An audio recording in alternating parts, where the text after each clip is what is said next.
thanks for coming to our 2023 Appraisal Conference. We appreciate it very much. We're hoping to give you some information that'll help you with your appraisal work. Thanks for all you're doing for us. Many of you have met Jolyn Czerniecki, our other review appraiser. Jolyn wrote this entire PowerPoint. And so I appreciate that very much. We're going to be a tag team today. Many of you were here last year. We're going to try that again. We continue to build our website. Jolyn continues to build the website, and we have a bunch of good information on the website. So visit that site, surf through some of the stuff. You go on the just Google SADC, hit the appraisal tab. There's all kinds of information related to different things. A lot of things to help you there. We'll talk about some of those today. Jolyn is considering doing a webinar on some things that computer mapping programs and the like to help people that need some help with that. NRCS, that's a requirement to look up the soils on your comparable sales. If you feel bad that you don't know that real well, I didn't know it real well. Burlington County was our main client when I was an outside appraiser. They did their own soil. They would do soil workups for us, but do some of those. It's a requirement, so we have the right soil percentages. Jolyn will maybe doing this webinar, and that'll be included. Conservation Blueprint, that's a Rowan University program, I believe. It has all kinds of good mapping stuff. Try that site, and there's all kinds of good information. That's another thing that Jolyn might have in this webinar. And NJ, the DEP has the GEO website. Many of you have used that. Jolyn may do some of that on this webinar. So there may be 3 or 4 things or so. And we don't know how that's going to go yet, but watch for it. We'll tell you with an email that webinar is coming. You might be able to drop in for one portion, but Jolyn will set that up, so watch for that. Our handbook, last year we gave you coffee table level handbook with all kinds of beautiful pictures. A lot of the heavy lifting in our changes was last year. We didn't quite get it done this year for you. Jolyn's upset about that. But we'll get it done, and if we do hard copies, we'll mail them out to all our approved appraisers. It'll be on our website either way for you to go and look at. We don't have too many changes. We'll go over some of those today, but most of the changes were last year, and hopefully we're not overwhelming you with changes. Just some new information and a couple requirements that we think are going to help us. Good time to introduce our first guest speaker. Chuck Roohr of the SADC is nice enough to join us and give us some information on some new topics here at the SADC. Chuck was recently promoted to the Deputy Executive Director. That's pretty far up the food chain here at the SADC, and it's well deserved. He's been here since 2000. 23 years by my appraiser's count. So he certainly, that's a well-deserved promotion. He brings a great perspective because he's a farmer and he comes from a farmer background. So I think he understands a lot about farming and has great relationships with farmers and knows the problems they face. So he's great to have here, and without any further ado, Chuck Roohr. Good morning, everybody. As Rich said, I'm Chuck Roohr. Just wanted to say this is the 40th anniversary of the Farmland Preservation Program. And so this year is our 40th anniversary. We are at just about 2,800 preserved farms, and we are just a couple weeks away from preserving the farm that will put us at 250,000 acres of preserved farmland. So that is a long-term accomplishment, a big accomplishment, and it's an accomplishment that we could not have done without your assistance. So I wanted to thank you guys for not only coming today, but for the years of service that many of you have provided to help us to get to this pretty big goal. So thank you for that. So there's two topics today that are probably newer to you guys. They may have a tangential relationship to the appraisal world, but they're definitely big topics that are happening in the farmland preservation world that I wanted to fill you in on. And if you have any questions, the last slide is some contact information, but also I'm happy to answer any questions either today or if you reach out to Rich or Jolyn, if you have a question afterwards. If it may in fact affect one of your appraisals, just reach out to them and then they'll get in touch with me and we'll be happy to answer that. So the first is a new law that came into effect in February of this year. It's called the Special Occasion Events Law. That became effective on February 3rd. And an interesting tidbit to this is it became effective immediately. Most laws, when they're created, get passed, and then the agency that has to initiate that law or initiate that new rule has to write regulations. But in this case, the legislature said, nope, it's effective today. The SADC can write the regulations over the next 12 months. But farmers can start applying for this right now. And what it does is it allows farmers, preserved landowners, to hold events on their farms that, there's a definition, it's essentially weddings, lifetime milestone events, social events, that kind of thing, that typically would not be allowed on a preserved farm because they'd be considered a non-ag use. And so the impetus for this goes back to originally weddings at wineries on preserved farms. So right around 2015, wineries started really taking off. So did the aspect of folks wanting to have their weddings at these on-farm wineries on preserved farms. There was a pilot program put in back then only for wineries, and in that case, it affected maybe 6 or 7 wineries in the state because they were just wineries on preserved farms. But as a result of that pilot program, it was determined that this was a good thing for all preserved landowners to be able to take advantage of. It would help the ag industry. It would also allow the public to gain access to preserved farms, which theoretically they've helped pay for. And the other thing is it would help kind of even out the financial aspects of farming. You know, you have good years, you have bad years. It's kind of sometimes all over the place. This could help even out some of that as a bit of an insurance policy. So special occasion events was passed and farmers are now allowed to do it. You're not supposed to displace any ag land, and it's not, the design is it's not meant to mess up the neighborhood. It's not to create, the new Six Flags Great Adventure in the middle of Salem County. They're typically meant to be located. You'll see how some of the rules kind of get to that. So here's the definition I was talking about. From our understanding, you could do almost anything. I mean, pretty much a cultural or social event. I mean, that could be just about anything. So special occasion events are not eligible for right to farm protection, which is the state law that allows farmers to do classic farming activities, even if they are annoying or a nuisance or maybe not even permitted in your township zone. Right to farm protects those things, and you can do them by the Right to Farm Act. The special occasion events are not protected from that. So if you're wanting to do one of these things and the town says, look, you've got to have the local police direct traffic. You have to follow that. Health and safety, food safety, all that, you still have to do those things with these, but you'd be permitted to do them on preserved farms. These they don't include recreational activities that you're currently have always been allowed to do. So hunting, fishing, cross-country skiing, those things that use the farm, recreational activities that use the farm in their existing condition have always been permitted and still are. That's not a special occasion event.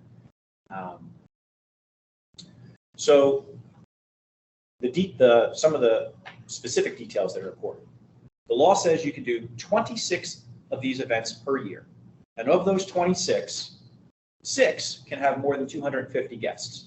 So you could have 6 what we're going to call big events, and you could have 20 smaller events. So this gets to the point of not creating a full-on wedding venue or a catering hall. They're meant to not have a huge impact on your neighborhood because we don't want to have a huge impact on the neighborhood, huge negative impact. So that's what those numbers are meant to create.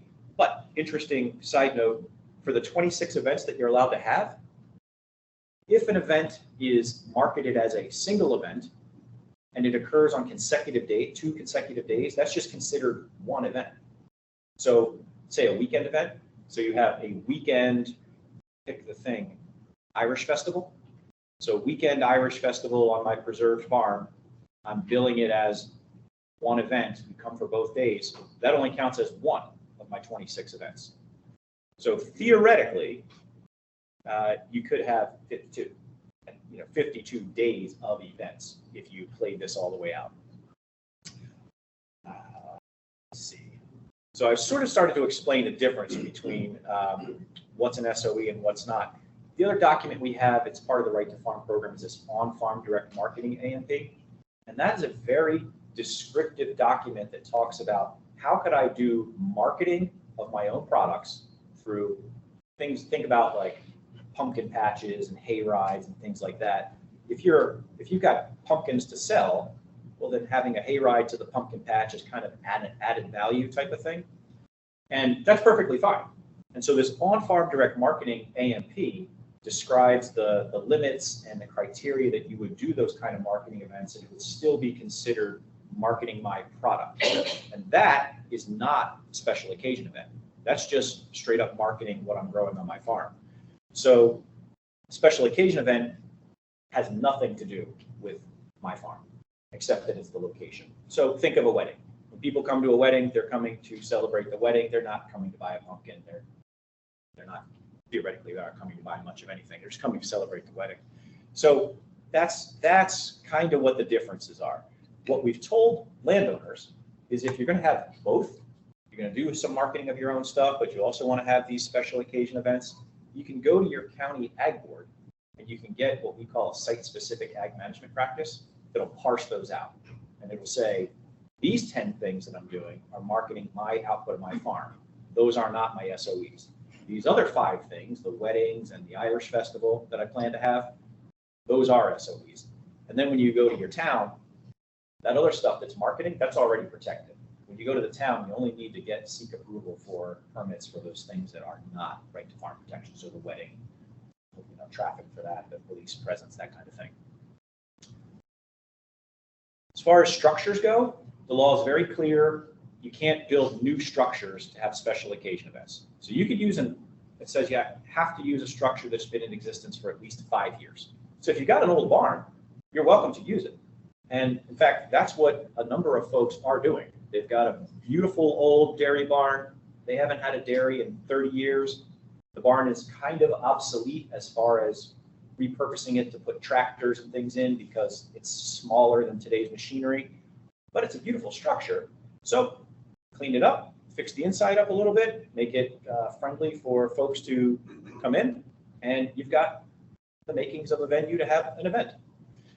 You can also use temporary structures like the tent in the picture here, and you can do minor improvements for health and safety. So if you need exit signs, if you need proper handicap ramp or things like that, you can do those, but you can't make wholesale improvements to any structure.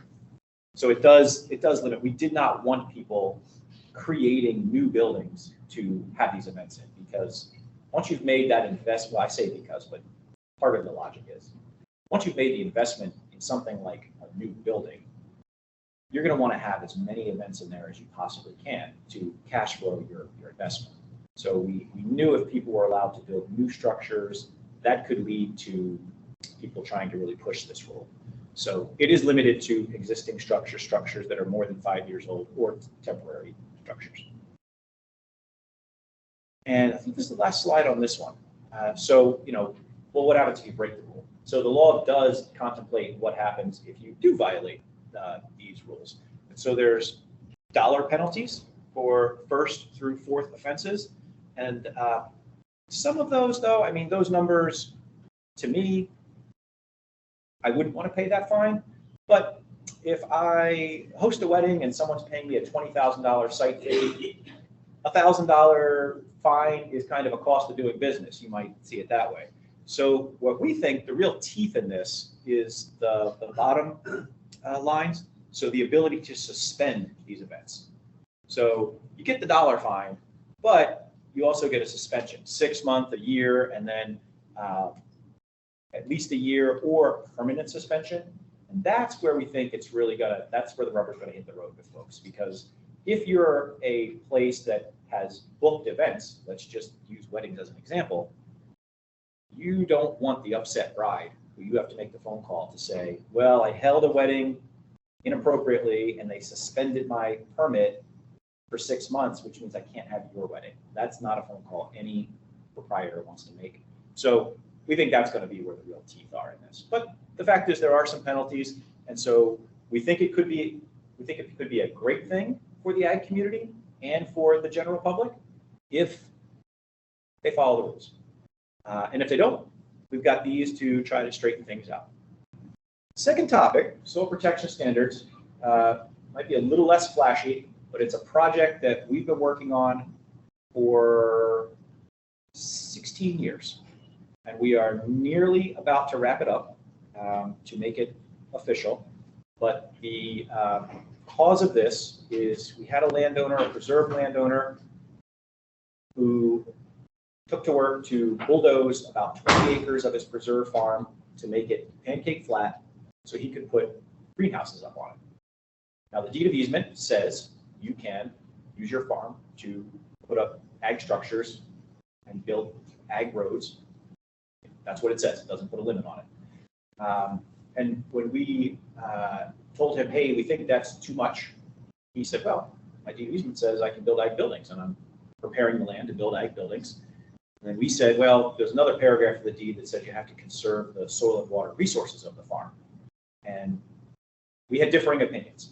And that took about 10 years for those differing opinions to work themselves through the court. Eventually made it to the New Jersey Supreme Court. The Supreme Court decided in favor of the SADC. And what they said was, this landowner went way over the line. And so clearly he's in the wrong and he'll have to fix it. But the court said to our office, how would a smaller operation know where the line is? Your deed of easement doesn't have any mathematical equations that says if it's a 100-acre farm, I can disturb 3 acres or whatever it is. So the court told us, you can't come back to us again for a future infraction like this unless you develop some guidelines to tell landowners where is that line, how they know where too much is. So that court case, I believe, was roughly 2018 when that was decided, and we've been drafting and researching and putting this rule together since then. So it's in its final stage. Copies of it are on our website. We believe we'll be putting it in the New Jersey Register within the next 2 months. So it's, like I said, it's over a decade worth of work. I'm going to narrow it down to 5 slides, so just bear with me. So the magic numbers are this last column here. So this column here is the important stuff. So what it says today is 12% of your farm or 4 acres. So if you've got a smaller farm, a farm that's under 35 acres, the 4 acres is important. But 12% of your farm or 4 acres can be disturbed. You can bulldoze it, you can put buildings on it, you can do whatever you want to do, and you don't have to come to seek permission from anybody. That's kind of all farms by right have that ability.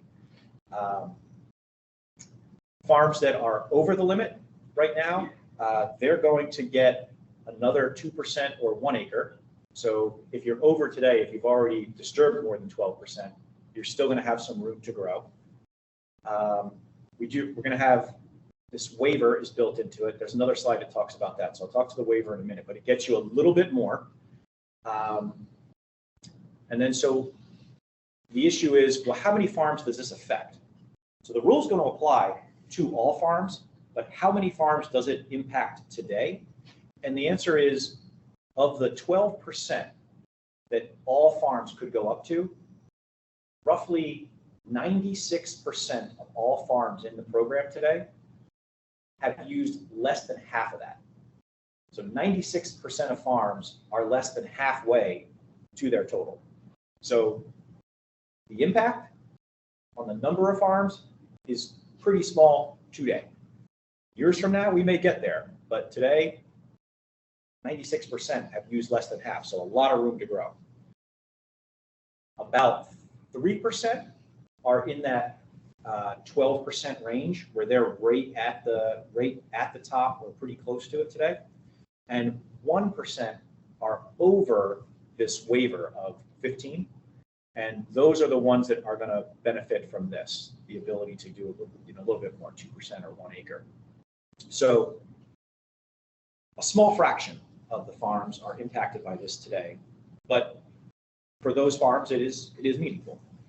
Let's see. So the things that are considered disturbance are these 3 categories. Alteration, which means I've bulldozed it or excavated it, or I've done something to change the makeup of the land. I put a surface on it. I poured a concrete floor, I put an asphalt road, I put a building on top of it, all surfaces, or compaction. And this is mechanical compaction on purpose. So I ran a steamroller over it because I was preparing it to build a road or put a floor for a building in. If you compact soil, you've really taken away the structure and its ability to act like a soil. So that's why that's important. Now, those are the 3 categories of things that count, but this slide shows all the things in those categories that are exempt. So these cover quite a bit of normal farming practices. Go back to the Yep. So these cover quite a bit of the normal farming practices, which again, if you're doing any of these things in these 3 columns, they're not counting towards your percentage. So again, how it's not impacting most traditional farming and farming techniques. So I talked about the limit, 12% or 4 acres, and then if a farm is over the limit already, then you get this additional 2% or 1 acre. And then we do have 2 types of waivers built in. So 12%, you can just go to that number. You don't have to check in with anybody. Once you get to 12%, if you want to do more, there's 2 waiver processes. The first one we're calling the production waiver. That'll get you an extra 3% or an extra 2 acres if you're one of those small farms. In order to get that, though, you have to do a little work. So in order to get that production waiver, you would have to go to the Natural Resource Conservation Service and get a plan and implement the plan that shows how you're going to protect the resources on the remainder of the farm. So I've already built 12%. Let's just say I built 12% on my 100-acre farm. I built a 12-acre greenhouse. Now I want to put 3 more acres of greenhouses and connect to it. We're saying we can get behind that, but in exchange, you're going to have to show us how you're going to protect the remaining open land on the farm. And that might be maybe you've got a forest, and the plan says, look, don't clear cut that forest. It's important for water impact. It's important for nature. Lots of good environmental stuff that you as a farmer may not need, but that's the give for being able to do this extra 3. Another big thing that we see on farms is erosion. So that just happens, but there are ways to prevent erosion and to fix it once you have it. If you're having erosion on your farm and if you're having significant erosion, significant enough that we're interested in it, you want to get this waiver, the plan's going to have to show us how are you going to correct that so that that remaining soil stays in good shape. And so that's the trade-off there. But that would get you potentially an extra 3% or 2 acres. The innovation waiver, farmers told us during this process, well, what about things that haven't made it here yet? There's techniques that they're doing in Europe that are very modern that we just haven't applied in the US yet. Or what about the next great technology that may allow us to build a greenhouse, but not have any impact on the soil at all? We just don't know what we don't know. And we said, oh, that's actually pretty fair. We've seen ag evolve tremendously in the last 50 years. So we don't deny that there's probably some techniques that are going to happen over the next few years that are going to change things. And we don't want to shut the door on that. So we put some criteria And basically the criteria is that you're not messing up whatever the thing is that you want to, you know, the land underneath whatever the thing is you want to build. And if you can prove to us that that's what's happening, that you're not disturbing the land, we'd be okay with that. And we could give you an innovation waiver on a case-by-case basis. And there's really no limit. If you're not impacting the soil, that's what our concern is here. So if you could remove that project at the end of its useful life, or the next person who buys your farm could remove it, and they could grow soybeans the next day or the next season, perfect. So that's what the innovation waiver is about. And if those will be harder to achieve, but if you can achieve them, there's no limit. I don't know if that might be the last slide on this one. It is. So for each of these topics, there's experts in our office. Dave Kimmel is heading up the special occasion events. Dave Clapp is the soil protection guy. I know just enough about each of those topics to be dangerous, but definitely I'm also willing and happy to take your calls as well. And I'd probably consult with one of these guys to get a specific answer. Thank you guys for listening to me. I hope it was somewhat informational. But thank you very much for the efforts that you guys all put in to make these appraisals happen so that we can move these projects forward. Without you, we wouldn't be at any of the farms that we're at today. So we do appreciate all your efforts. Thank you very much.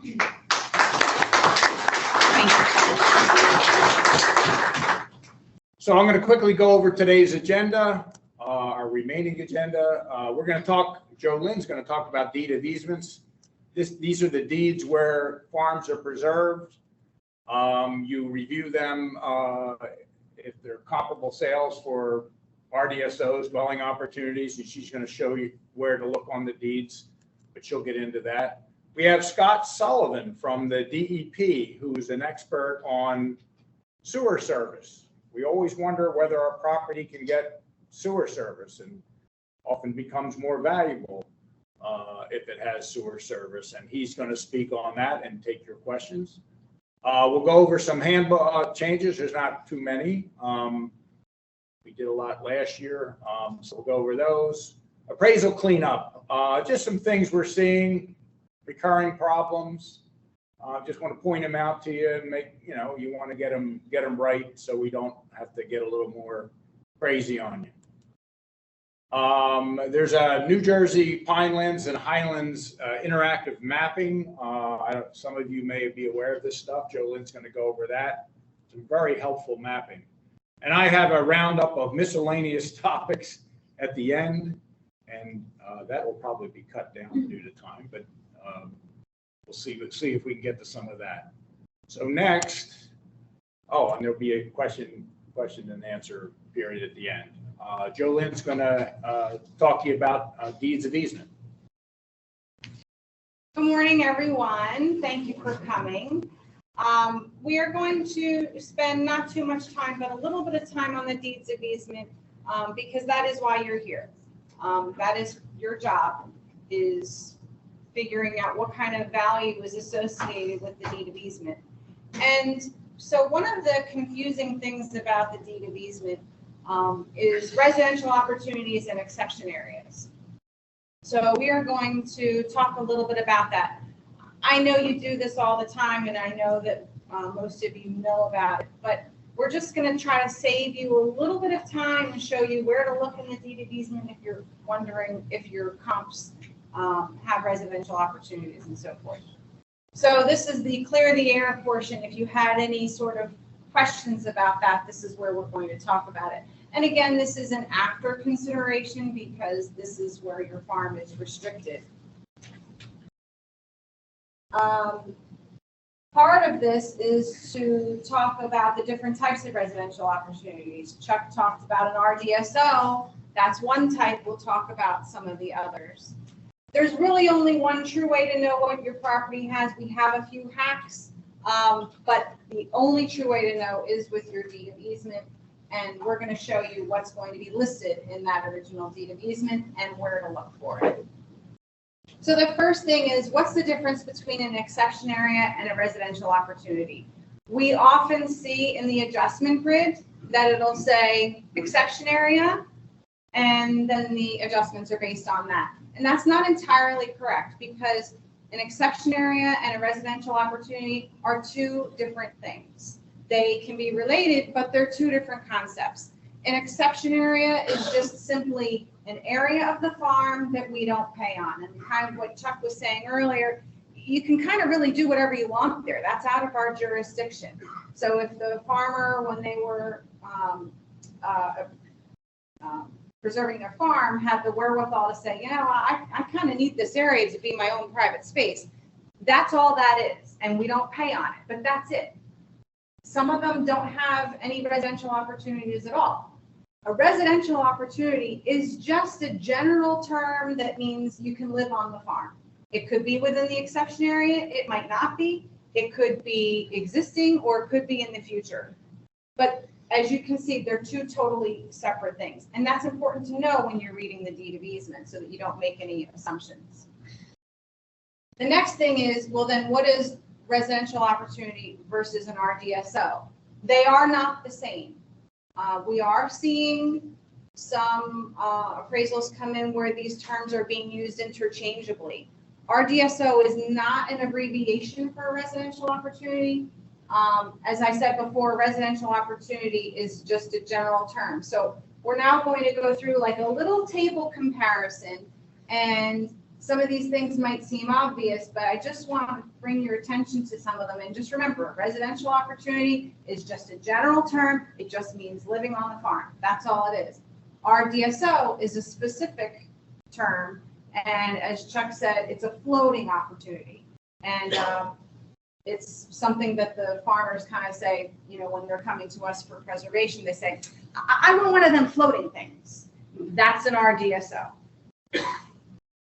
As I said before, could be existing or could be future. That means a residential opportunity.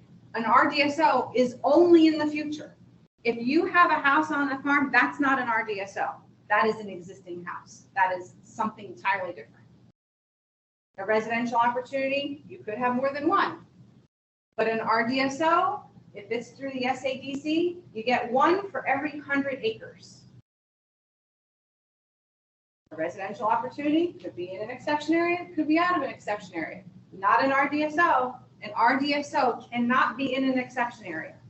So if you're doing an appraisal and you put on there that there's an RDSO in the exception area, then something must be wrong, because those two terms don't go together. A residential opportunity, there are no restrictions on occupancy. Anybody can live there. But an RDSO must have at least one resident in the farming operation associated with that. So if you're, you can't live in that house unless you're actively working on the farm. For a residential opportunity, there's no land size requirement, but as I said, you have 100 acres minimum for an RDSO. Residential opportunity has no house size limitations, but an RDSO may have a house size limitation, and that's going to be stated in the deed of easement, and we will talk about that. And finally, the last thing, a residential opportunity, they could be rented. But an RDSO cannot be rented to anyone who is not involved in the farm. So let's just say you inherit your grandfather's farm. That's all terrific, but you're not a farmer. So, but this had a really nice house on it. You want to live there. You decide you're going to live in that farmhouse, and you're going to rent the land to some farmer who can keep the farmland operation going. You can't do that. You are not involved in that farm. You cannot live in that house. You cannot rent it to some guy who just wants to live in the country. If that person is not involved in the farm, they cannot live in that house because that is an RDSO. I think I've beaten this topic to death. I think you now can see that RDSO is entirely different from residential opportunity. So please make sure you consider this. And as you can see also, it's very restrictive. You might want to consider that. Some appraisers might consider that an RDSO is not worth the same amount as a residential opportunity, such as an existing house in an exception area. So these are things that we're all just bringing up so that you can consider them. Okay, so now that I've given you all that background, I'm just going to show you very quickly about the deed of easement. There's old ones, there's new ones. They're basically the same, but there are sometimes some differences. We've evolved, you know, like every product, you know, the new and improved. So as time has gone on, things have evolved. And so the newer ones are going to be a little bit better written, a little bit more consistent. So in an older deed, or around item number 12 is where you'll see information about existing improvements. It'll also say here on the premises. On the premises means in the easement area, not in an exception area. So that's a clue for you. Paragraph 13 is the newer version of paragraph 12. So in the newer deeds, most of what you're going to see that has to do with exception areas and dwelling opportunities is going to be in paragraph 13. And the only reason, again, I'm telling you this is just kind of save you time so that you don't have to go through 30 pages reading through that and seeing what you're really looking for. Okay, so in this example, it has one existing single-family residential building on the premises. Again, on the easement area, there's one existing house. In this example, this is interesting because this is paragraph 13, but it's an older deed. It says that there's 0 existing single-family residential buildings, and it doesn't talk anything about an exception area. If there's an exception area, typically it's going to be in here.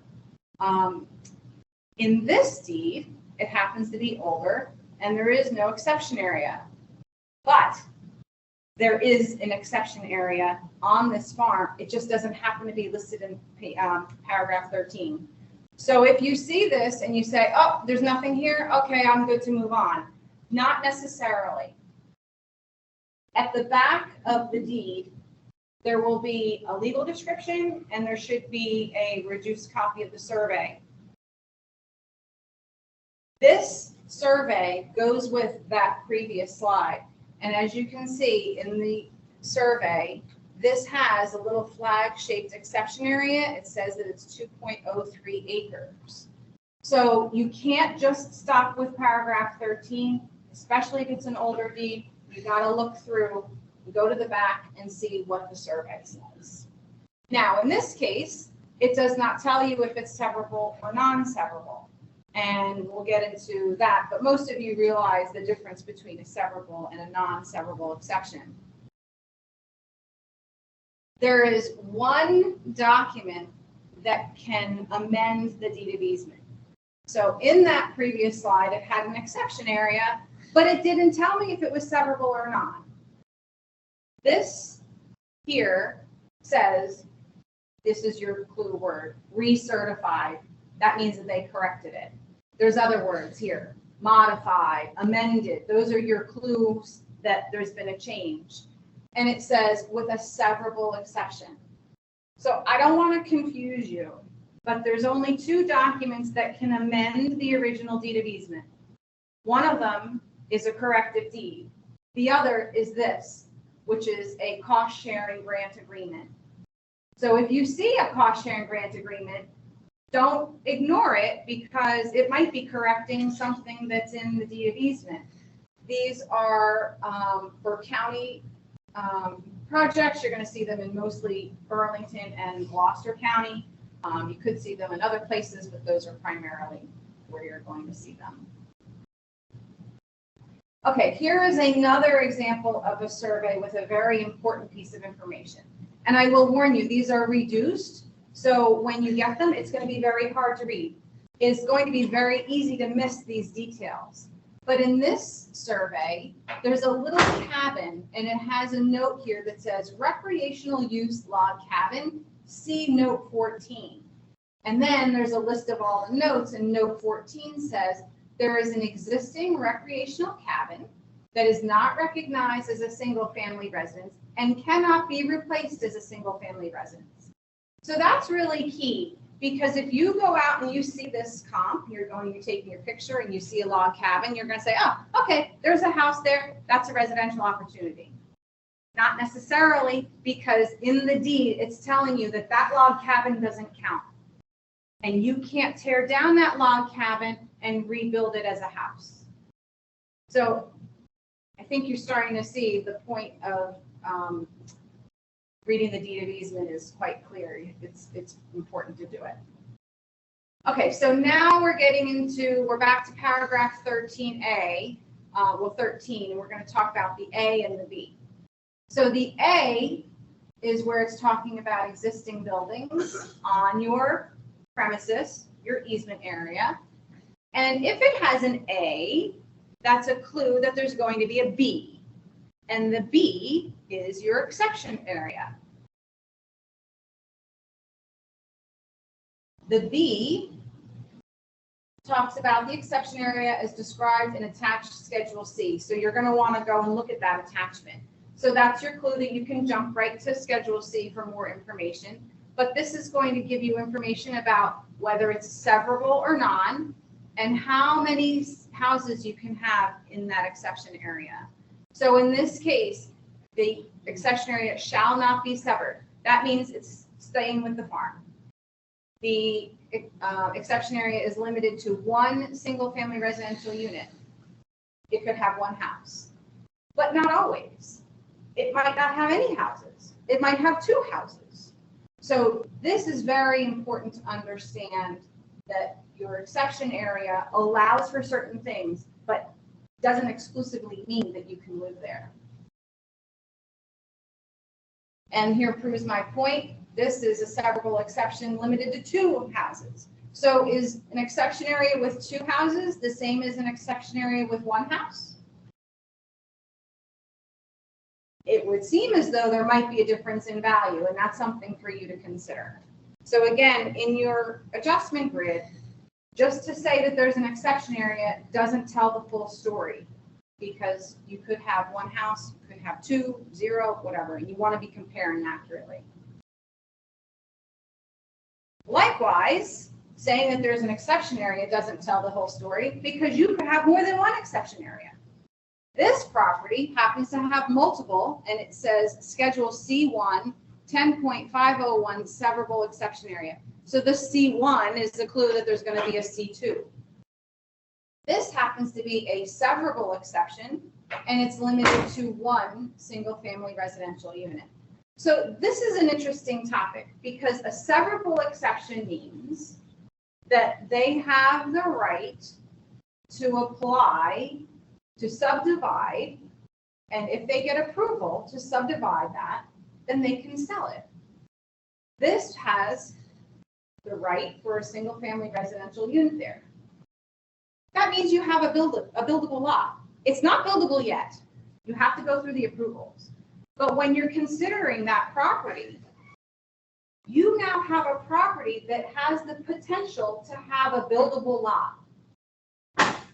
How does that compare to your subject farm? Does your farm have the ability to sell off a buildable lot? And if it does, then they're probably the same. But if it doesn't, how does that compare? And you need to consider that. If that's better, it might need an adjustment. The other thing to think about is if they were to subdivide that and sell it off, what happens to the easement area? What happens to the rest of the farm? Have you now taken away the only opportunity to live on the rest of that farm? And if that's the case, then how does that compare to the others? If you're a farmer and you want to buy a farm, is it likely that you're going to want an opportunity to live on that farm? Would you pay less for a farm that you can't live on? So these are the things that you need to be thinking about, rather than just saying, yep, it's got an exception. Yep, they're all good. They're all the same. Here is the second exception area on this farm. It says Schedule C2, a 2-acre non-severable. This non-severable shall be limited to one single-family residential unit. Aha! So in this case, they thought of that idea that if I subdivide that residential opportunity. I don't want to have a farm that's left with no opportunity to live on. So now I'm going to have a non-severable exception, can't be severed, it has to stay with the farm, but you can put a house there. And so now if that's sold off, I still have a farm that has an opportunity to live on it. So now how does that stack up to the previous example that I just gave? Sounds better to me. This is just showing the legal description. It's really no more than what you've seen several times over, but it does tell you that it's a non-severable exception with 3 acres. It'll give you some information at the bottom there. In the mapping, this is what you might see. I know you've seen this before, but the red outlines are the exception areas. And so take a look. This farm has 3 exception areas. Do all 3 of these have residential opportunities? Are all 3 of these severable or non? There is a little ES here at the end that indicates that that's a severable exception. Well, look at it. It's 12 feet wide. You're not living on that.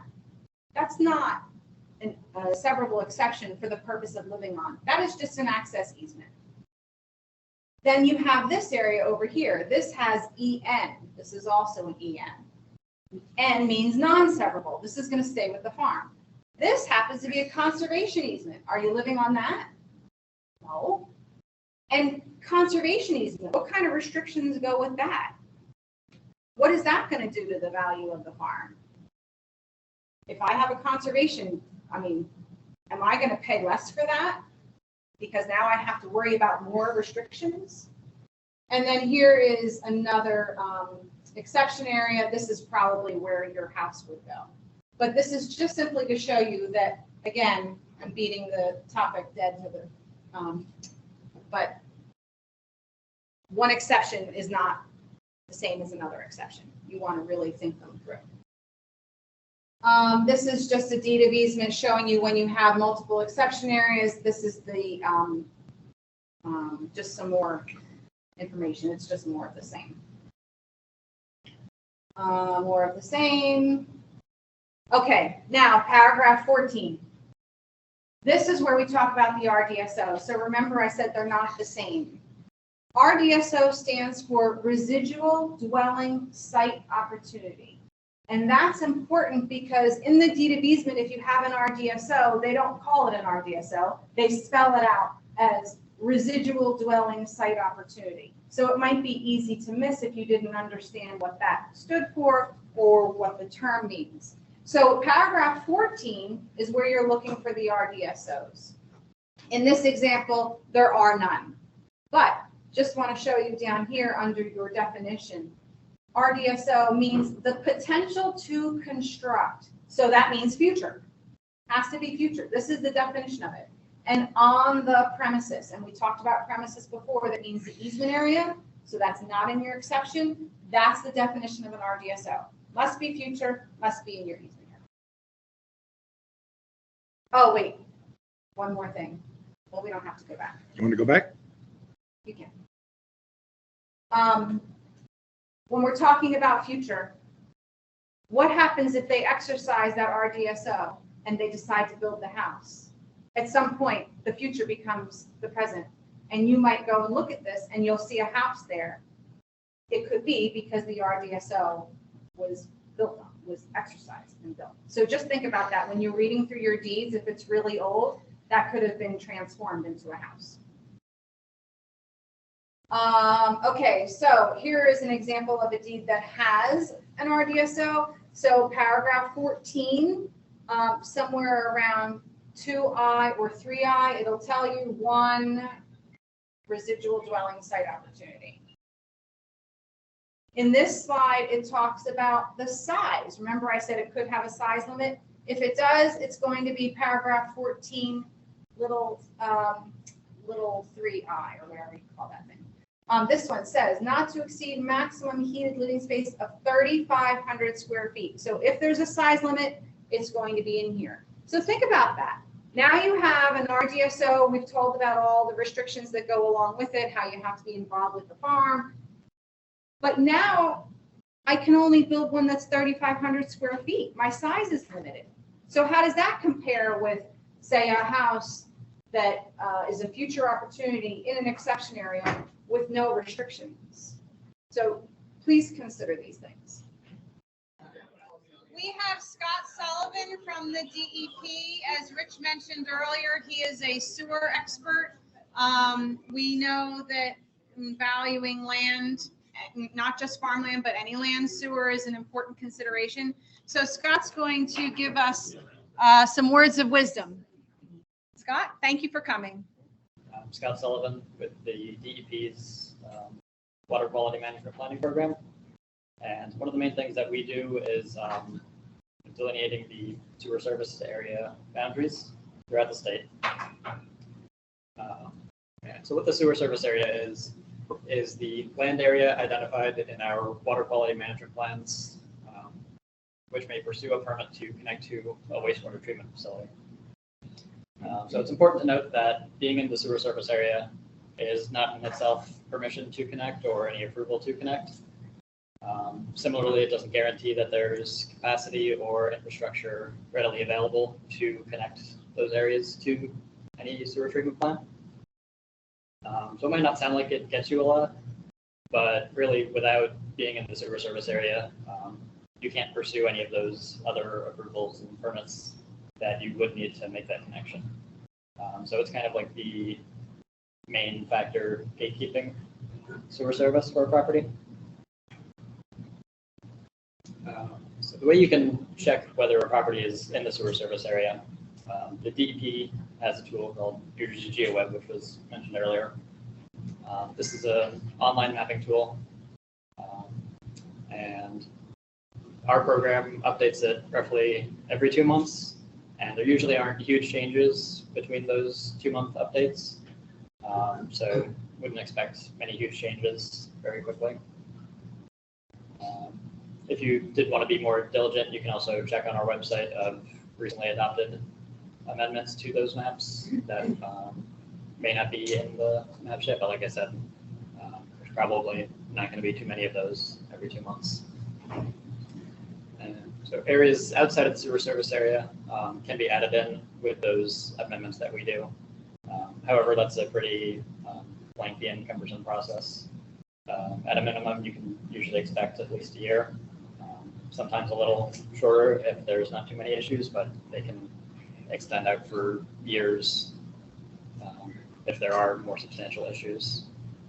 So for the purpose of appraisal, knowing whether it's in or out and understanding the value at the time you're doing the appraisal will be key. When talking about wanting to add areas in, there are some areas that won't have many issues, and it'll just kind of be the going through the formal process of doing it, whereas others might not be eligible at all or need to address environmental concerns beforehand.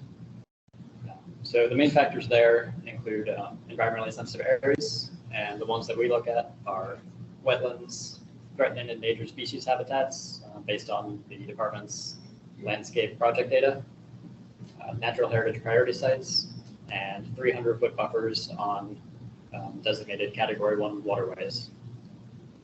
In addition to those, some sewage treatment plants might also have federal grant conditions that would prohibit sewer service area from things like floodplains, other wetlands, or prime agricultural land is another one.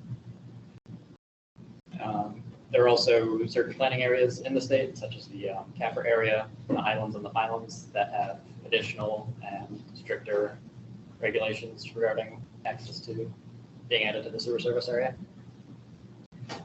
So when we're doing amendments, these are all things that we're looking at to see whether they can be added to the map. So practically what this means is that when you're looking on what kind of development could be added based on the sewer service area and sellability, the entire sewage generating structure that would be proposed for the property has to be within the sewer service area. That means if somebody wants to build a large warehouse on a farm field, for example, they can't just have 80% of that be in the sewer service area and be okay. They kind of have to look at the entire building itself. However, that doesn't necessarily always apply to all of the related developments or improvements to the property, like parking lots or access roads. Those don't necessarily have to be in the sewer service area. Additionally, being in the sewer service area is only one part of the process to actually getting that access to the sewer connection. But it's also, you know, the first main one that has to happen before everything else can happen as well. So if the property is not in the sewer service area, it's a pretty safe bet to assume that there is no access to sewers for it, and there probably won't be for a bit of time as well. There are no exceptions to that in the event where the soils aren't conducive to septics or on-site discharge groundwater treatment systems. We don't factor that in at all. It's just what it is for that property. So that said, there's a lot of variety in situations, and we can see throughout the state. And so it's hard to give a good general answer on how easy it might be for property to connect in the future, just because conditions can vary so much from one location to another. All right, so for properties that are in the sewer service area, some of those other steps that have to come after could include getting a treatment works approval permit, which is also issued by the DEP. That process is much quicker than being added to the sewer service area itself. It's usually within a 90-day clock that can happen. As far as local governments go, they might have some additional restrictions based on their zoning, their master plans, transfer development rights, conservation easements, things like that. Receiving treatment plants as well are going to have to approve the connections. And so depending on, you know, the kind of capacity in the plans, maybe contracts that they have with certain parties, you kind of have to reach out to them and get a sense of where they're at and whether they want to approve that connection as well.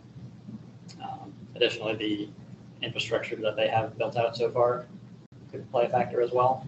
So if, you know, the property is ready with sewer service area, but their sewer lines don't extend out that far, and there's not really anything in between the property in question and where their infrastructure is, it might not always be economically feasible for them to want to extend that infrastructure out there.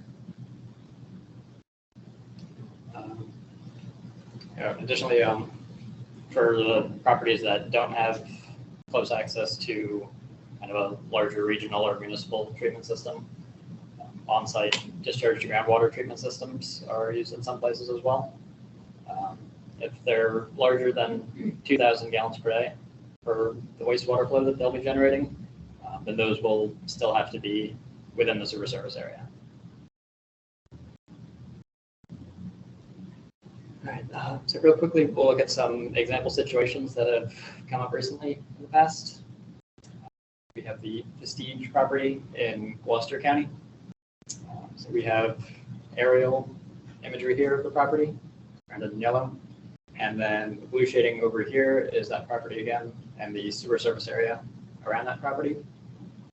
So for this one, we can see that it's partially within the sewer service area. Although comparing these two, we can see that what's in the sewer service area is that wooded part. And we can imagine that somebody wanting to develop this property is likely going to want to do it closer to the frontage of the road and most likely in the already cleared and open farm fields. So we would expect that they would probably need an amendment to be added into the sewer service area. Additionally, when talking to the municipality, we have the property highlighted over here, and they said that the closest sewer lines with the Gloucester County Utilities Authority were over here with the red X. So for them to extend the sewer lines to that property, they'd have to go all the way down here, down there, and without a whole lot of development in between, they said it's likely not very feasible that that would happen. given that it's only partially in the sewer service area and the area that is in the sewer service area isn't the part they would likely be developing. Remember that the sewage generating structures are the important part that has to be within the sewer service area. That's going to be a big barrier for this. And then further looking at the local governments, you need to know if the municipal zoning allows for the kind of development that would be looking for the sewer service, as well as the master plans allowing for sewers there as well. Because we've run into experiences before where somebody comes in for an amendment to be added to the sewer service area, but especially rural towns sometimes, like maintaining the character and knowing that sewer service area tends to bring more intense development with it, they specifically oppose those in ordinances and master plans to maintain those rural characteristics. And then talking with the treatment plants as well. So the GCUA, even though they didn't have those pipes too close by, they mentioned that another treatment plant nearby might, so it could be worth reaching out to them. And so the Greenwich Township Utilities Authority, that other one, indicated that they had sewer lines closer. So our property is still down here with the yellow X, and they indicated that they had sewer lines much closer by the red X here, and with this building here being the closest one that was currently connected. So that extension of the sewer line there wouldn't seem nearly as cumbersome. However, they also, I'm sorry, good question. It's been my experience that bordering municipalities are not likely to extend their sewer lines into a neighboring municipality. Yeah, so often that can be the case. It can vary a lot, just different things in the state though. But most sewage authorities will have specific districts that they serve. And if there's another treatment plant, then that they can't really go into the other districts without really getting the approval of the treatment plant that district is for. They basically have right of first refusal, and if they want that as a customer down the road, then they can say that you're not allowed to extend sewer lines there as well. But sometimes they'll allow it, or sometimes there's not really another option in that town. They might have no treatment plants there. So in that case, they'd be all right extending sewer lines. Yeah, it's another one of those things that can just vary so much depending on the area that you're in.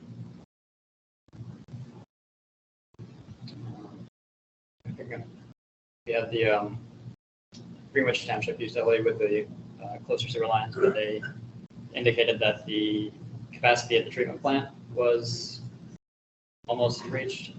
And so because this was in another township, East Greenwich Township, they didn't want to extend the lines further out there and use up more of their limited capacity serving another township when they might have more pressing things to address in their town. So with all that said, it seems like the access to sewers on this property isn't very feasible.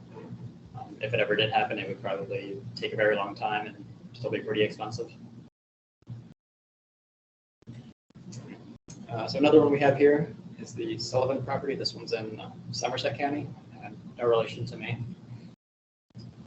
We can see here there's another partially in the sewer service area lot here.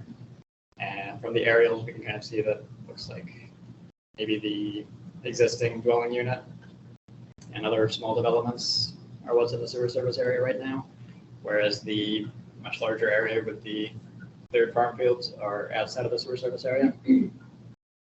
So kind of similar to last time, the area somebody would be looking to do a lot of development on is outside and would need that amendment to come in. When the local governments were reached out to, the Hillsborough Municipal Utilities Authority actually told the appraiser that the property could connect to the sewers. And so while it's not technically incorrect that the property could, because that existing development was in the sewer service area. It was maybe missing the context and some nuance that the rest of the property would not get grandfathered in there, even if that other part of the property was already connected. So Somerset County Utilities Authority said that the rest could not connect. And generally, I would say that the counties have a better understanding of my program's regulations when it comes to the sewer service area. They're usually the bodies that we're working with when we're developing and updating these water quality management plans. So if you do see conflicting things like this, chances are the county will have a more nuanced and detailed take on that.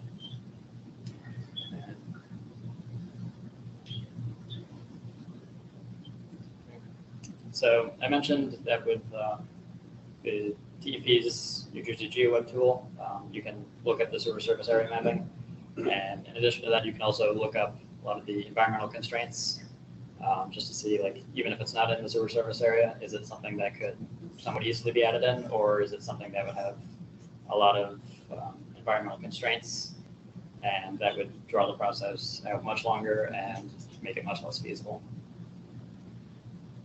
So starting out, when you open the mapping tool, in the top right, you'll kind of see this top ribbon up here. And so that'll always be present. It'll always be there, always accessible. And that's where all the tools are located and all the different data layers that you can add to the map can be found.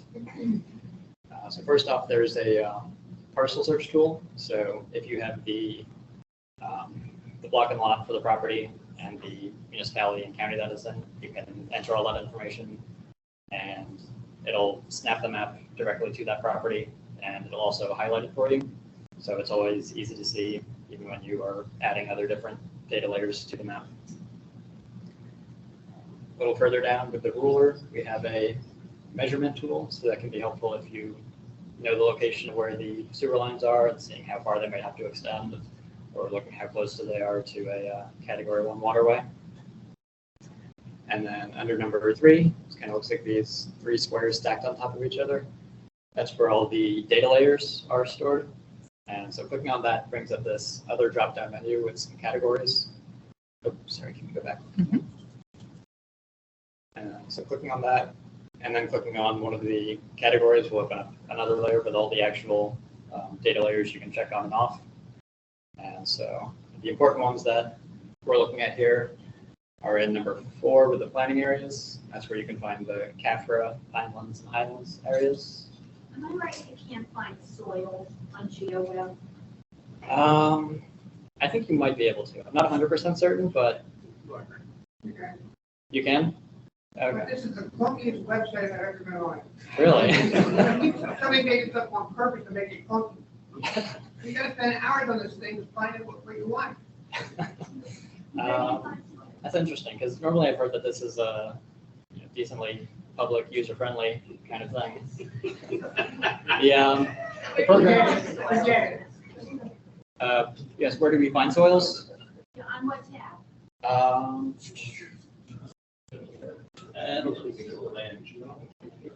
Yeah, it might be in geology. I'm not 100% certain of that, since that's not really something we're generally looking at.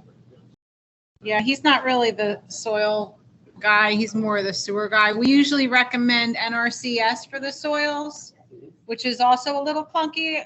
You know, we didn't design these programs, but, you know, we got to work with Web Soil Survey. Exactly. Go ahead. Yeah. Moving on down the list, we have the land category down here, and that contains the wetlands. A little further down, we have utilities, and that contains the sewer surface area layer. So that's the big one for the purpose of looking for sewer access. Below that, we have landscape. That includes the threatened and endangered species habitat with the landscape project data, as well as the natural heritage priority sites. And then below that, we have water, which contains the surface water quality classifications, and that's how you would find the Category 1 waterways. So just really quickly looking through here, here's the partial search tool. So like I said, if you have the municipality and county, you find that in the drop-down menu. You type in the block, you type in the lot, you hit run, and it'll snap you right to where you want to be looking, and then highlight that property as well. Here's an example of the, once you click on one of those categories, here we click on utilities, and so you can see that the boxes over here, you can check on or off, and that'll turn the layers on and off and bring them on the map or remove them if you want to declutter it a bit. So real quick, just looking at some, random example we have here down in Salem County. Maybe this is some farmland needing to be appraised. And the yellow shading here we have as the currently adopted sewer service area.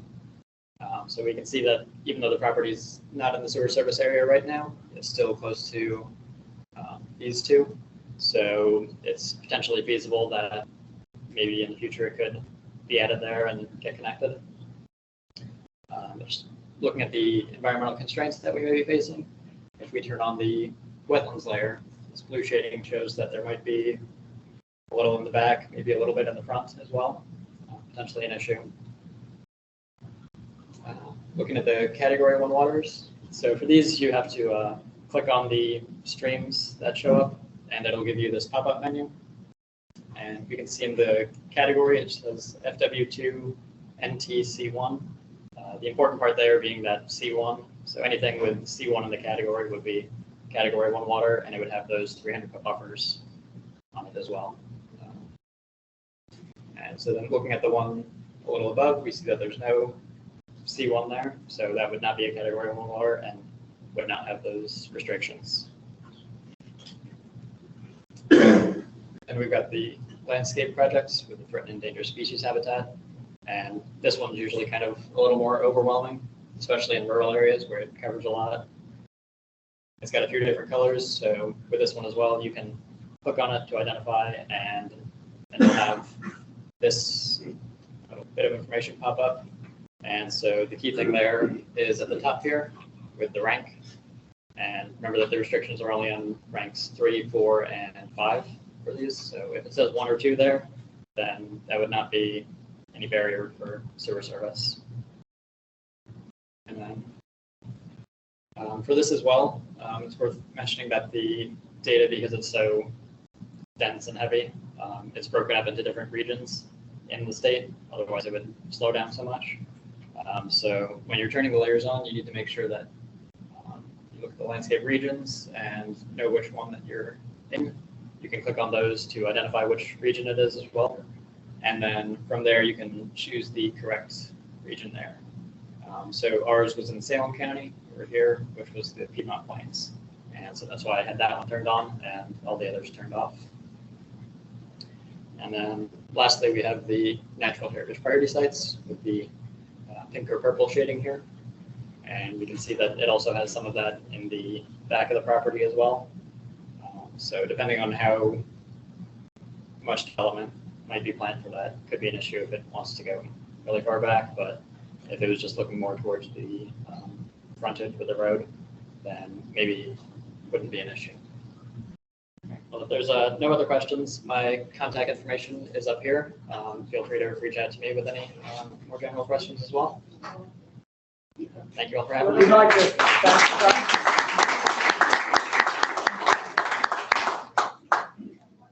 We do have some handbook changes that are coming up, and we'll get you the handbook when the time comes. So, again, we did a lot of changing last year, so not too many this year, but wetlands maps are now required for comparable sales. A lot of you are doing that already. We found that people are making wetlands adjustments, and we have no clue. We don't know if they really looked at a wetlands map. So go to GeoWeb or whatever, take a copy, a snippet or whatever of a wetlands map and put it in your comparable sale. By the way, if you write up your comparable sales properly, you can use them over and over again if they're still the best sale. So if you do it right the first time. So we'd like to have wetlands maps. Adjustment categories, we're going to talk about some little details on adjustment categories. Jolyn's going to talk about ALE requirements. ALE is a federal funding program that requires a more strict deed. So it may be less valuable land once restricted. So that's an after value consideration. Jolyn will talk about that. We're going to have a new Pinelands section in our handbook, hopefully, and that'll address PDCs. Some of you have done farms with PDCs. That's a TDR program in the Pinelands that's active. There are people buying, and we kind of are going to go through how we think it's the highest and best use of using PDCs and how we value those. So that'll be a nice thing. So wetlands requirements in the sale write-ups now have to have a wetlands map, and that's just a tremendous thing. You look at it quickly and you can see right away that the appraiser looked at that. You must estimate the percentage of wetlands. That doesn't have to be scientific. It can be a ballpark. So don't worry about it. You got to put the percentage in the adjustment grid. Again, if you write up your sale right, you go right to your grid chart, put the percentage in there, and we see the subject percentage and write down the adjustment category, the different percentages. Now we can look real quickly at your adjustments. It's going to help you, but it helps us review them. Which one's superior, which one's inferior. Again, it's easier to adjust correctly, and the wetlands percentage doesn't tell the whole story. And that's a good reason to have the map. We'll show you that too. Again, Jolyn's going to do a webinar on these two sites. New Jersey Conservation Blueprint. Anybody using that? Not many. That's a great site. She might do a webinar on that, but you should visit that site. It does have wetlands. You could snippet your wetlands from that. And we all use the DEP Geo website where you can pop up wetlands and you see your outline of your comparable property and put it in your comparable sale. So real quickly, this is a comparable sale as an example. We're going to give you a shot at this. The red line is the property boundary. The blue is the wetlands, obviously. So what's the percentage here? 55. Oh, look, you're taking guesses before we. Oh, Charlie's got it exactly. Not only the percentage, but where it is. Exactly, Charlie. We're going to get to that. You're like 2 steps ahead of everybody. So 20, 50, or 80. That's a tough one, right? Not hard. 50 seems pretty right. The actual wetlands, our GIS was 54. 50 is fine if this is a comparable sale. And now we can see, like Charlie said, the orientation, the subject. Where's my pointer, Joe? I'll change the page with that. So the frontage is here. We know the wetlands, where the wetlands is. It looks like it's in a wooded area. Might be some development potential in the uplands here, but that's all we want you to do. Put a picture in, estimate the percentage, put it in your grid chart, and adjust. Show another one here, Joe. And here's another property. It's a comparable sale. Let's assume that. Crazy big old property. By the way, the frontage is along this boundary. This kind of gets to Charlie's thought. So what percentage of this property is wetlands? Whoa. Man. 30. We have smart people. See how hard this requirement's so hard. It's actually 13. 10 would have been fine. That was a good estimate. But again, whoop. Sorry. So where were those wetlands? They were along the frontage, as Charlie said. So the percentage might not be the whole story. It might be somewhat damaging in regard to subdivision potential that they're along the frontage. This also has a category 1 stream right along the frontage. So this has a low percentage of wetlands, but that might not be the full story. So use common sense, a couple sentences in and adjust accordingly. You could say, you could say 13% wetlands, category 1 stream, or you could abbreviate that and then run that across your grid chart. And you're setting, just say it's more damaging than the percentage would indicate. Simple sentence, and we'll understand. So here's a wetlands percentage and how it relates to zoning. This is just a common sense thing. Here's a wetlands map. It's all marbled with wetlands. Mod Ag, by the way, you can continue to use this agriculturally, although they might be wet soil. So in the after, this is usable. You can see it still. But wetlands are wetlands, by the way, for development. If this gets delineated, these aren't actual delineations, but this, doesn't mean that, oh, they're modified so I can put a house there. No, this would have to be delineated.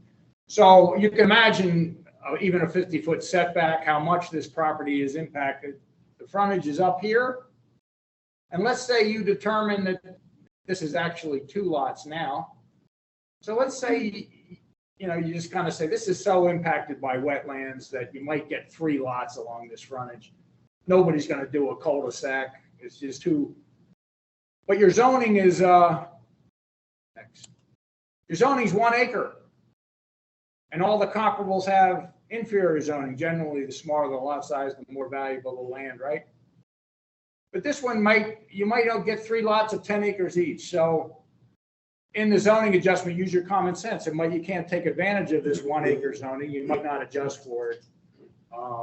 So any environment, any constraint to subdivision, lack of frontage, really bad shape. If you can't take advantage of the zoning positive, you might want to think about the effect of that in your zoning adjustment. So just common sense, Adjustment categories. New handbook requirements for adjustments. We want you to add shape now in the before. I think I remember when shape was a thing back in the day. You've always had the ability to add shape in whatever adjustment category, but now we want you to actually talk about shape, consider it. Does a real irregular property make it tough to develop at its highest and best use? And each of the characteristics must be stated in the grid chart. Irregular shape, flag lot, so that we can, and it should be in your sale write-up. Everything that goes in the grid chart, we want to see in your sale write-up so that we can check it. Example, comparable sale is 25% wetlands. That must be stated. And it's unacceptable to just use, the comparable, similar, or superior, unless you have the statistic also. It's okay to say 25% and the subject's 25%, so it's comparable. But we want to see this statistic so that you're considering the right information in the grid. This will help you with your adjustments. Combining adjustments is another thing we want to talk about. The right and wrong way to do that. I talked too much about this already. Add shape in the before adjustment, and we talked about that. You can combine it with frontage and shape, often related, not always. You could separate the adjustments. We have that other category if you want to separate them. Sometimes they're related, but we want you to consider shape is conducive to double loading a street, for example. If the street's the property's real narrow, highest and best use is building a cul-de-sac. You want to double load lots, right? You build a cul-de-sac, you want to build lots on both sides, but it's not wide enough. So shape may be a factor in its eventual highest and best use, make it less feasible, less valuable to the buyer. So shape is really important. So we want you to think about shape and tell us what you think.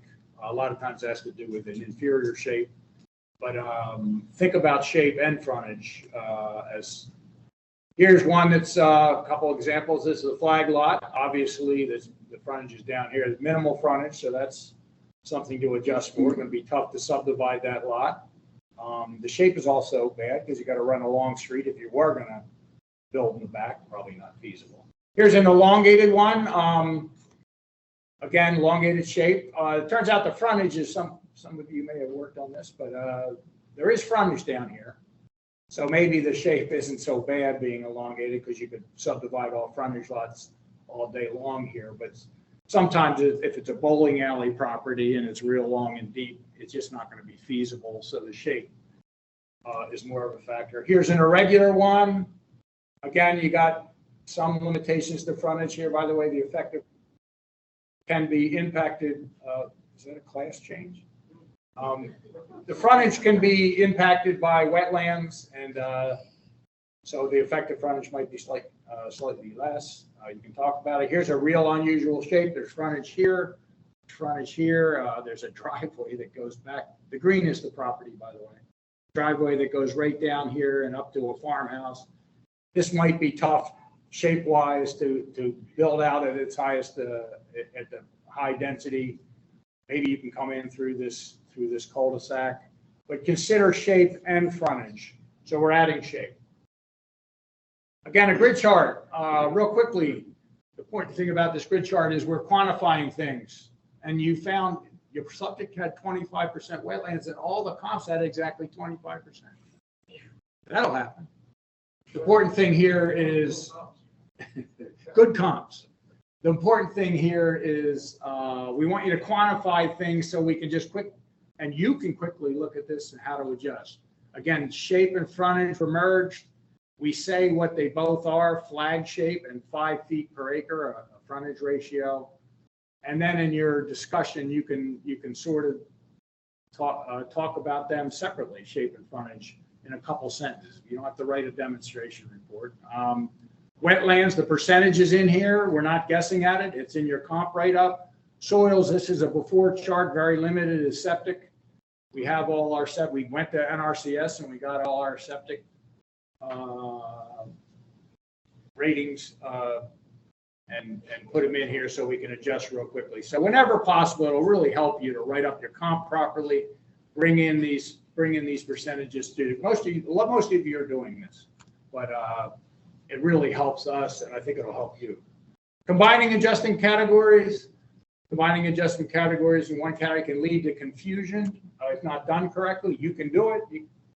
You can separate you can use the other category for something that you think is important, but if you combine them, talk about them separately in the write-up.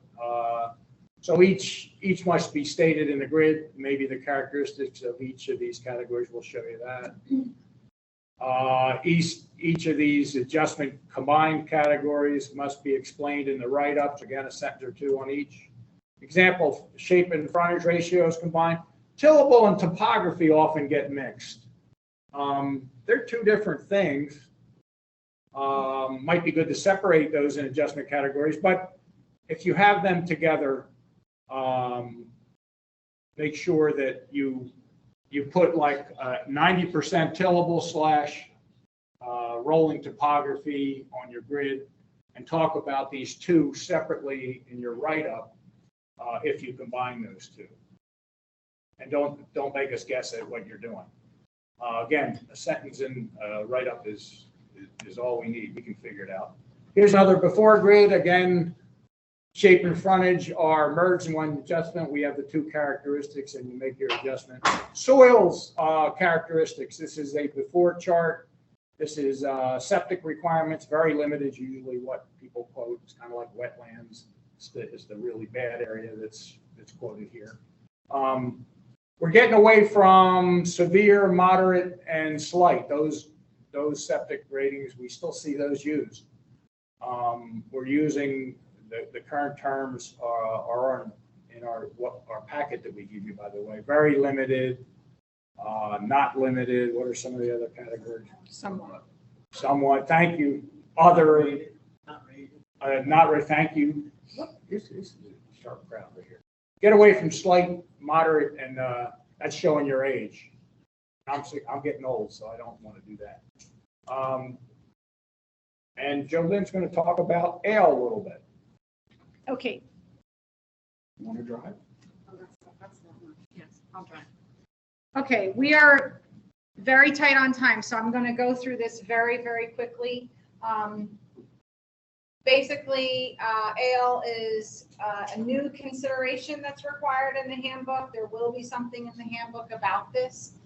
It's a federally funded program, and so we're just going to really quick, go through some question and answers about like what is ale, what are the appraisal requirements for ale, how do you know if your subject has ale, How does ale impact your valuation?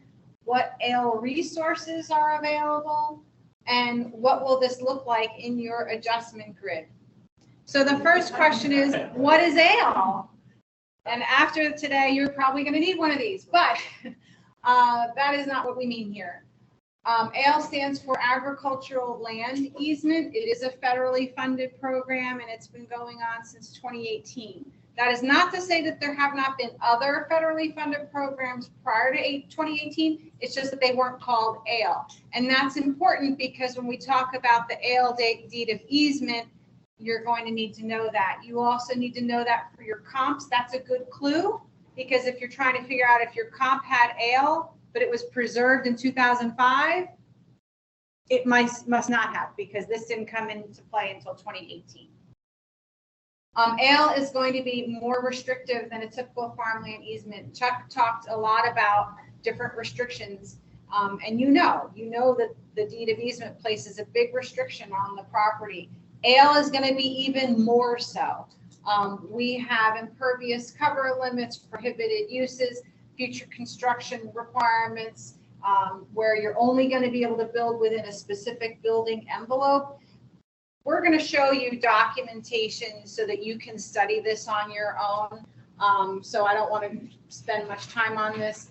One thing that you might not be aware of, this is something that I, as an appraiser in my former life, didn't really know, but once a farm is preserved, it's rare, but you could divide that farm. There's a lot of rules to it, but let's just say you had a 200-acre farm and you wanted to subdivide it and give, a farm to each of your kids or something like that.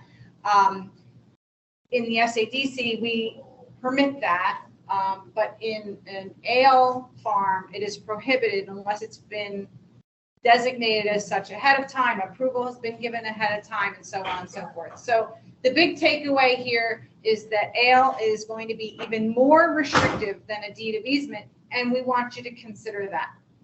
So for the new handbook requirements, the first thing is you're going to describe the subject's proposed ALE restrictions, and I'll show you how to find that.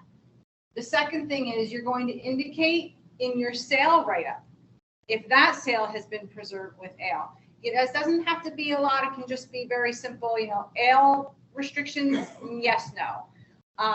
But again, your clue is if it was preserved before 2018, then it doesn't have ALE. So that eliminates a lot of it right there. And ALE doesn't come up very often either, so don't let this, seem like a very daunting process. It's just another thing that has to be considered. You're going to determine whether adjustments are warranted for that. When you adjust, if you decide that an adjustment is warranted, you're going to adjust in property rights.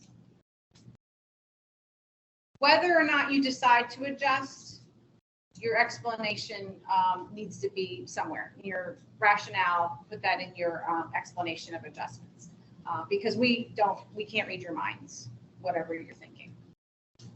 Okay, how do you know if your subject has ALE? This is the appraisal order checklist. And the appraisal order checklist, this has been there before, but you may or may not have ever noticed it. It's going to say yes if it has ALE, and then down here we'll give some, it'll tell you what the restrictions are. So the first thing is number of permitted subdivisions. Remember, I just talked about, splitting the farm for your kids. In this case, there's none, that you can't do that. And then impervious cover limit is 5.33%.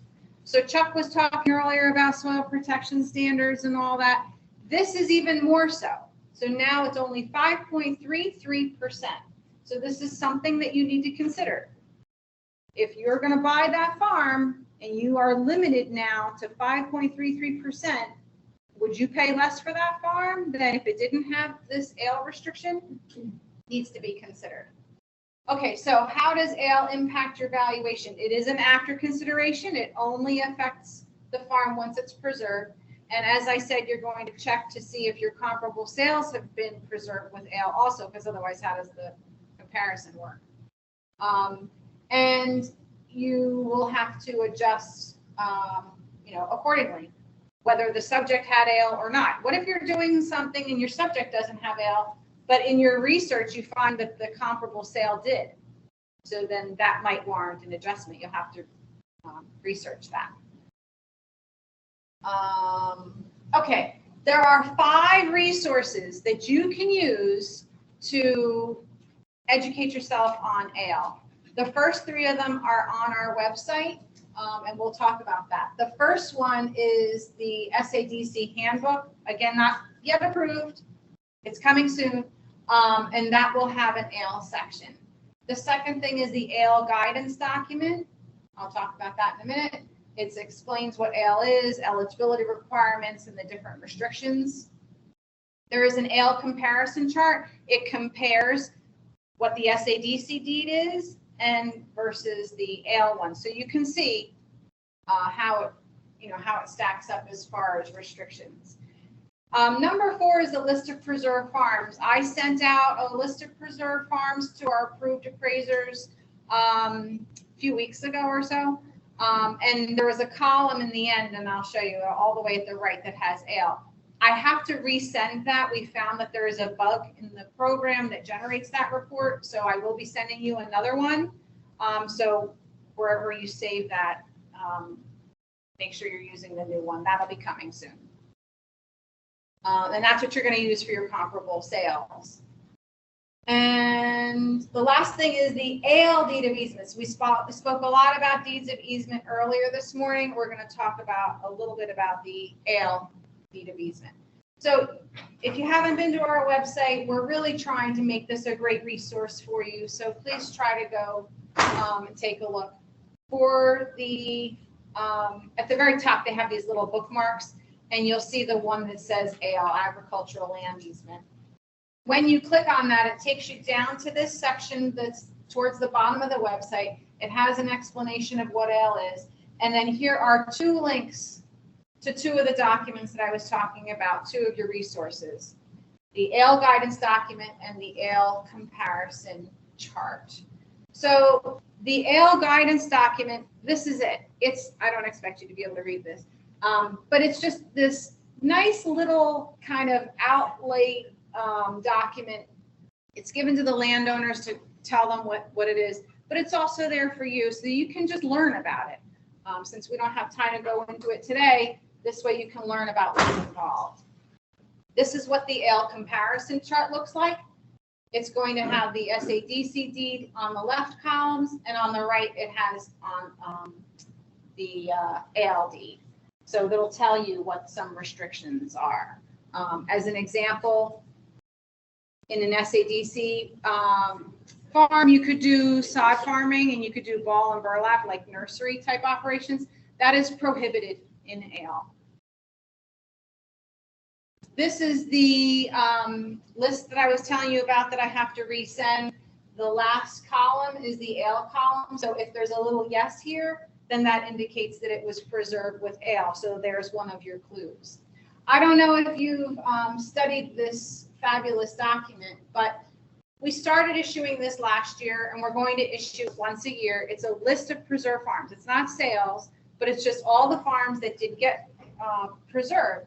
And it has lots of great information in here: when it was preserved, how many acres, both gross and net, soil characteristics. But we added some new columns here. This column, number of acres in exception areas and residential opportunities, that's been there. It's a little hard to understand. This says like 6. The 6 refers to the size of the exception area. So 6 would be 6 acres, excludes the existing dwelling and business. It just gives you some information about what residential opportunities there are for the farm. But remember, your deed of easement will tell you for sure. This is not all that accurate. Our database is really big, and some of it's really old, and the old stuff is not so accurate. So take this with a grain of salt. This is your clue, and that you have to research more. But we've added 2 new columns: RDSOs and the existing dwellings outside your exception area. So on the premises or in your easement area.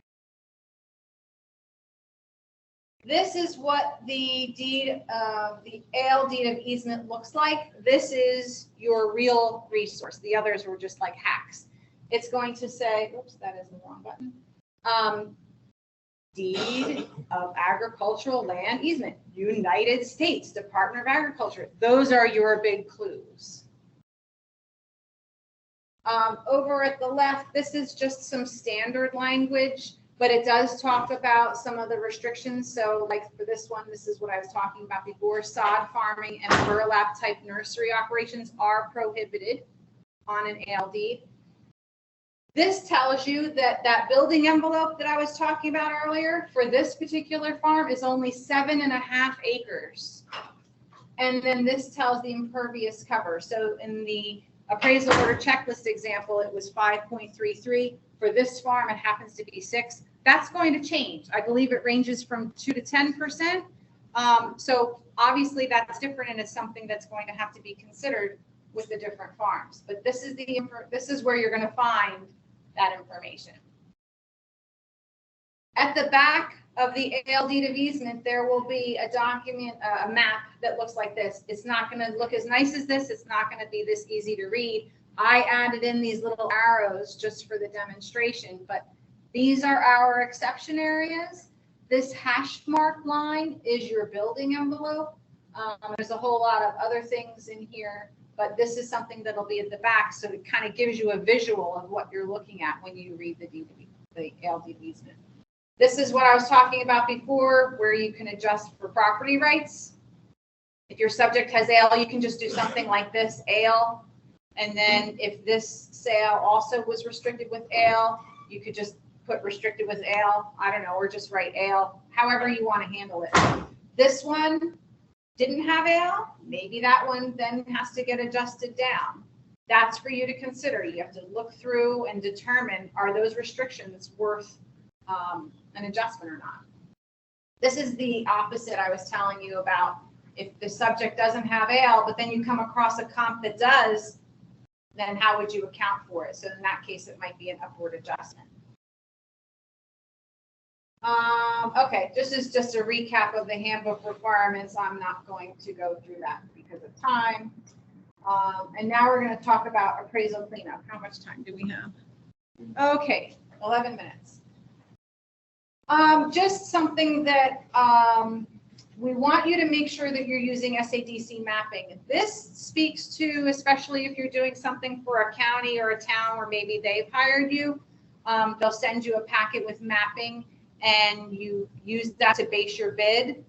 We're noticing that some appraisals are coming in with that same packet, and stuff happens in the time that that packet is issued and we actually give the approval to go forward. So things could change. So please make sure you're using SADC mapping.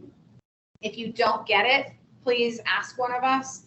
Rich and I are, we try to be pretty responsive. So just call us, email us, whatever, ask for it. And then also the green light report, which if you haven't seen it, we'll talk about that in a second. Sale write-ups must include the appraiser's photo. This is a requirement that hit the appraisal handbook last year. Most of you are doing this, but it's a requirement. We were very generous and we weren't really being very strict about it. We kind of gave you a year to kind of come on board with the idea. But it's been a year now, so please make sure that you have those photos in there. We don't want to come back to you with a review issue on it, but we're going to have to because it's been too long now. Rich talked about how your sale write-up and the grid need to match. Your soils, the question came up about soils. You want to use NRCS, and this is for both before and after. So before should be your septic characteristics and after should be your farmland classifications. And when you're doing it, make sure you categorize them. If you think that I know that sassafras loam is prime or very limited, you are very wrong. So please categorize them. NRCS will generate it for you, so you can use that if you want. Otherwise, you can type it out yourself. But please make sure you include that in your sale write-up. This is just a map that everyone is getting, and the reason I include that is because I'm not sure if any of you have been using this or how it might be an underutilized tool. This is the 2-mile map, and what's nice about it is that the white outlines the municipal boundaries, so it'll help you see where your property is in relation to other municipalities. Brown is preserved for farmland, green is preserved for open space, light brown is in application. This is nice because it tells you, is there adjoining property that might be available for assemblage? Not if it's all preserved. So that's one clue you could get from there. It also, this 2-mile map can tell you, is the general area have development pressure? Are there a whole lot of little subdivisions in this area? So then maybe there's development pressure. Or the opposite, maybe it's just a whole bunch of preserved area like this, and then that tells you that there's no development pressure. So just another resource that you have that you might not be using to its potential. This is their green light report. In our office, we made it a requirement that all appraisers should be getting this. Before it was kind of hit or miss. If you're not getting this, please ask for it, because this has some great information. It has soils percentages, wetlands percentages, tillable. It's all spelled out for you. So if you don't have this, please ask for it. It's also important because we have found some, I don't want to call it a discrepancy, but here's an example of a soils map, and then you get these little tables with the data underneath. And you'll see here that in this farm, there is basically 100% statewide soils. Some of them are statewide if drained, some of them are just straight up statewide. You'll notice that the statewide is almost 15% and the if drained is about 85%. But if you look at the green light report, there's different percentages. This has statewide at 73% and the other at 27%. So which one is right? Which one do you use? Well, the answer is you're going to use the green light report. And the reason is we have the people on our GIS staff will look at this mapping. They'll look at this soil and they'll see, oh, okay, this is in the wooded area. This says statewide if drained. Well, it's probably not drained if it's in the wooded area. And I don't know, I'm not a GIS person, but they make these determinations, and then that gets factored in over here. So your statewide, what you would think might be 100, or maybe you would think it's 85, you want to use this to determine the appropriate percentages. Okay, this is very, very quick. Procure port. If you are getting, if you are on the DEP contract, I know this is a very confusing topic, but that's what makes you eligible to do work for us through for direct easements only. That doesn't mean you can't. You can still get hired by your counties and your municipalities and your nonprofits. But if you're getting these procure port messages and so forth, that's forbidding for these assignments. Please make sure that you are downloading the documents when you're doing your bid, because we're seeing that a lot of you don't, and this is what's going to tell you how complicated the assignment is. This is just really for your own good. I know you probably don't have time, you just want to get the bid out, whatever, but this is going to tell you any specific instructions. It'll tell you contamination, litigation, I don't know, whatever. So this is more just for your own benefit. Just make sure you're downloading those and reading through that carefully. This is what it's going to look like. This is also something, you get a lot of these emails from Procure Port. This notifications at Procure Port, that's a standard response. I know a lot of you probably want to ignore these because you get too many emails. But then there's these other emails that come through Messenger at Procure Port. Those are from Sam. And Sam's going to be the one who emails special instructions. He'll give you the bid results. I don't know, any other special weird thing that might come up. So please don't ignore the messages that come up from Messenger. Okay, I don't think we have time to get into this. We don't. Okay, This is okay. We can, maybe we'll dovetail this into the webinar. Basically, I was just going to talk about interactive mapping. I think we're going to have to skip. Unless, do you want to hold them hostage? Should we try that? No, they're ornery. We don't want to hold them up. Okay. Okay. All right. We have one big question for you before you go. Look at all the stuff we didn't get to. It was brilliant. Next year. It was absolutely brilliant. There was a old house in the middle of the field. You got to. Don't give it away.